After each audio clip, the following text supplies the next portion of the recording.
Hey everybody out there in YouTube land, this is Jake Jabberelli of Jabberelli.com. Just a bunch of referral links.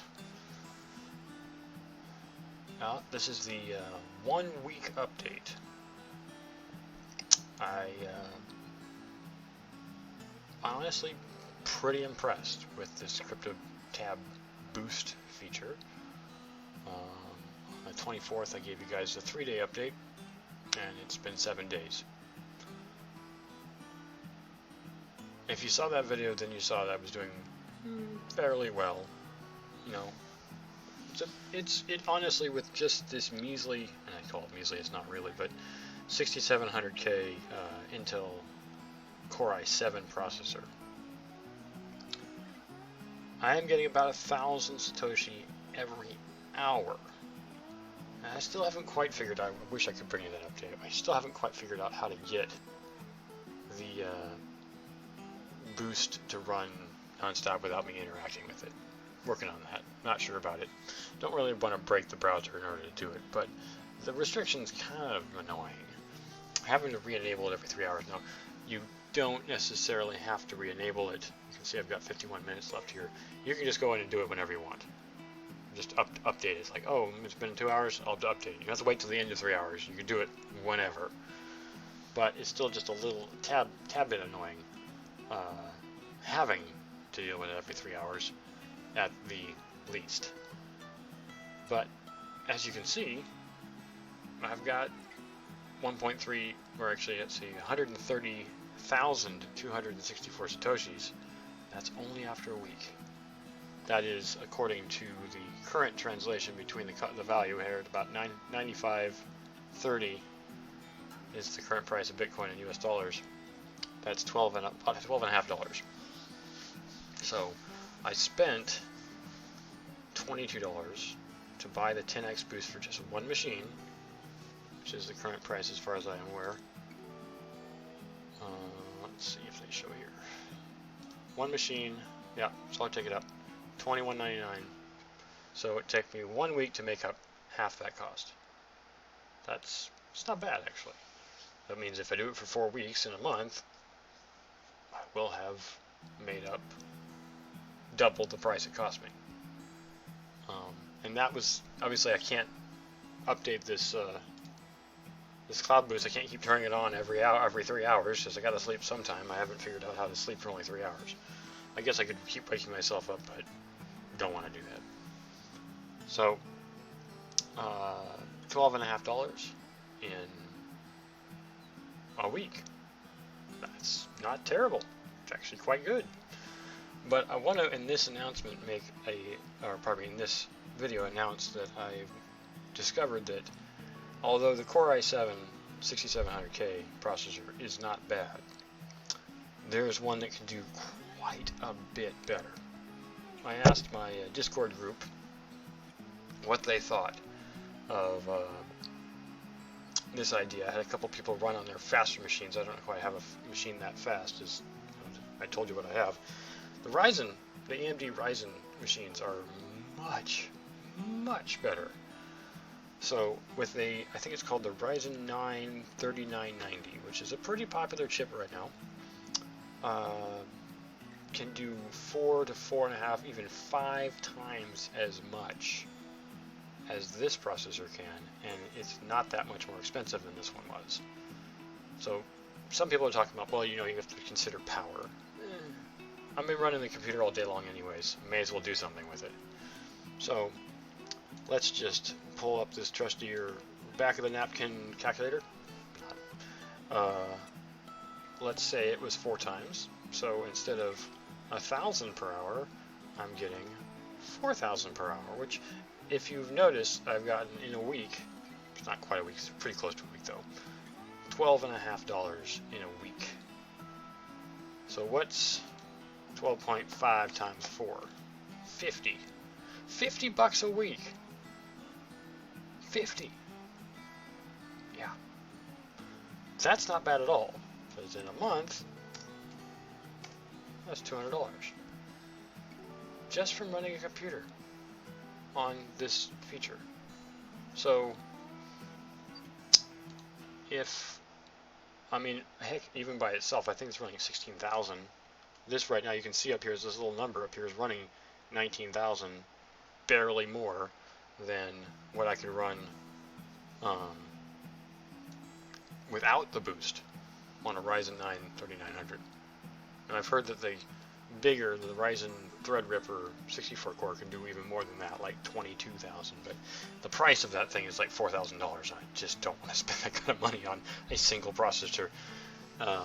My price for the Ryzen 9 3900 was $400. That seems a little more reasonable. If I was getting a factor of 10 greater processing capability out of the Ryzen Threadripper, I would definitely get one. So the default, this 15,000, 16,000 rate that the Ryzen 9 does, times the 10x booster, yeah, a lot of power.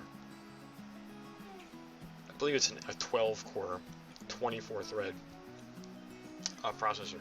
Very impressive. And if I could afford maybe like a server class, I'd probably try that, like a dual Xeon or a dual Ryzen or something. It's just too much money. Don't bother, unless you got money to spare. But then why are you doing this crypto thing? You just want the coin, fine, but there's other ways to get coin besides this. This intent here is to not spend too much money and get your money back. So right now, the CryptoTab Boost thing, it seems like a pretty good deal. Like I said, I've been doing this for a little over a week. Technically, I've been doing it since the beginning of May, but it wasn't until recently that I discovered that you could do even more. So what I'm really trying to get at with this is you don't have to buy a Ryzen. I have a chart. I will put a link in the description that shows how much you can get out of each Ryzen. So there's a Ryzen 3, a Ryzen 5, a Ryzen 7, a Ryzen 9. And I had various people from my Discord group check all those different processors because certain people have different kinds of processors. One guy who has a Ryzen 5 3600, I think, was getting 5,000. I'm getting 4,000. Then I had a guy with a 7 3700, and he got about 9,000. That was without the boost. And then, of course, the guy that had the 3900 is getting 15, 16. And I was like, okay, yeah, Ryzen 9 3900 is definitely for me. In any case, yeah, the boost is a good idea. I highly recommend it. But the furthermore is, if you're going to go crazy on this, and I'm still holding off, I'm not sure this is when I'm going to go on it, but if you want to go nuts with this, and you happen to have more than one machine, there are these other plans which make it cheaper to do more machines. So once I get the Ryzen, I'll have this machine, and I can still continue to do it at the rate I'm doing it, as you see above here. Right now it's only running at 20,000, but it can run as high as 40,000 when the boost is on. But when I'm recording, it's lower. So if you went with like 3 machines at 10x, or 5 machine at 10x rate, the price per machine goes down because it's bulk rate. So 1 machine is costing me this. 3 machines is costing me just about $10 US more, ish. $20 US more. But instead of, it's 3 machines for the price of 2, basically. And then with the 5, it's 5 machines for the price of 3. Not bad. And they do have deals every now and then. Sometimes you can get the deal, and it'll be cheaper for that month. So I think the cheapest I've ever seen it was 60% off. And that would have been amazing. So in any case, the whole point of this is to boost you, right? And it's cloud boost, and they don't expect you to be using it non-stop. And in fact, it's not really technically possible as far as I know. But it's still making me more than it's costing me. So I'm happy. And if you guys want to join my network, and we can do the same thing too, you can see the link in the description as well. And like I said, you don't have to run it non-stop. It'll run whenever it'll run when you're using it, run when you're not using it. As long as you just leave it on, you can close out all the tabs and just minimize it down to the bottom of the screen, and just keep it in the background. I do want to make one comment about this, that some people have mentioned I should check out NiceHash, and I have. I have NiceHash running, not running, but I have it installed on all these systems. But the problem with NiceHash is, and I'm not saying it's bad, is it actually does push the processor pretty hard, and there's not really a way to throttle it. So if you're going to do NiceHash, you're pretty much not going to use the computer at all, because it may just get too slow. But the nice thing about CryptoTab, like I said, I don't know what they're doing to make this work, but it's working.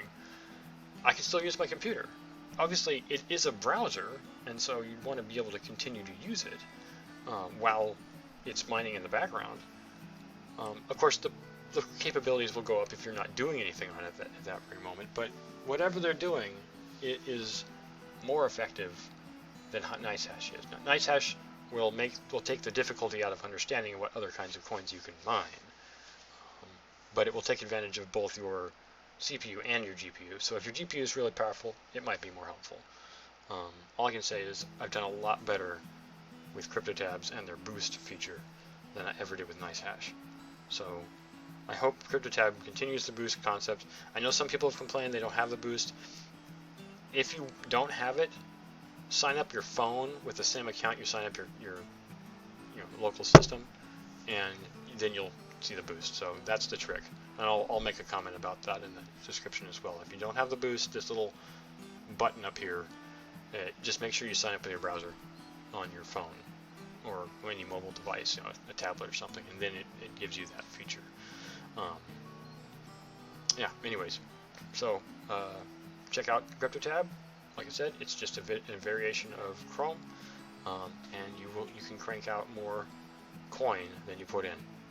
So I'll catch you guys in the next one. Thanks for watching. Oh yeah, I keep forgetting. 500 sub the channel, give me a thumbs up on these videos, and once we reach 500 subs, I will be giving away some Satoshi. So you can see I already have plenty, so you might get some of it. Actually, well, if you win the giveaway, you will. So whoever wins you can tell I can afford it. So anyways, see you guys next. Thanks a lot. Bye.